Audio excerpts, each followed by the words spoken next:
So what we have now is a file where we save the user's notes.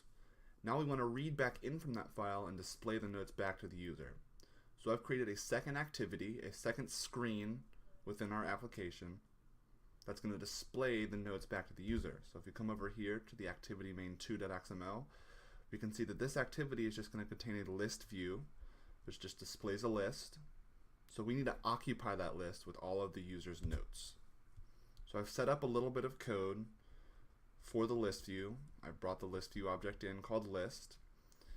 And these two lines of code, what they do is if we pass in an array of elements called elems to these two lines of code, it's going to occupy our list with whatever that array is. So what we need to do is we need to read from our file and create an array of notes, which are strings.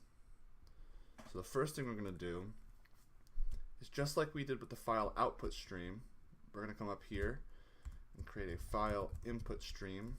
We'll call it FIS.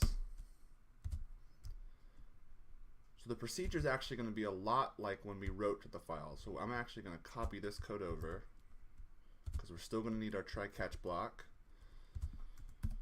Change this to FIS. So this time we're not doing open file output, we're doing open file input. And all open file input takes is a file name. And we're still going to close it at the end.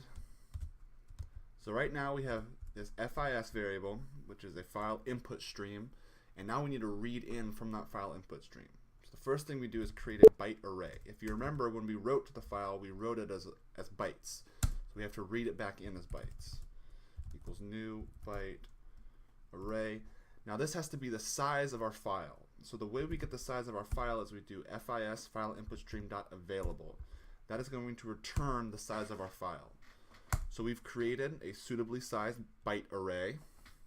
Now we need to read in our file. So while FIS.read, and we're going to read into our array that we just made, does not equal -1. -1 is the terminal character in this case.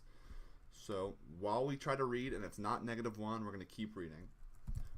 Once we've hit that -1, we're going to put what we've read into a string, because right now it's a byte array. So we just do like this.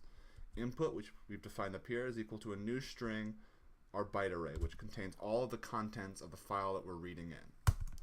The last thing that we have to do before we can feed it in to this array adapter so it can adapt to our list, we have to turn it into an array. Right now it's just one long string.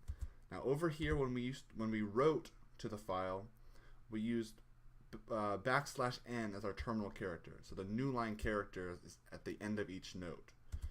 So we can come in here and just using the split method, so elems, which is an array of strings, is equal to input.split, and we can split on the new line character because that's what separates notes. So now if we come over here, take this code, put it within our try block, we have successfully displayed the notes back to the user. Let's do a quick review of what we just did. So we have this list view and we're trying to occupy it with notes that we're reading in from a file. First thing we do is we open our file input. We create a byte array that is the size of the file.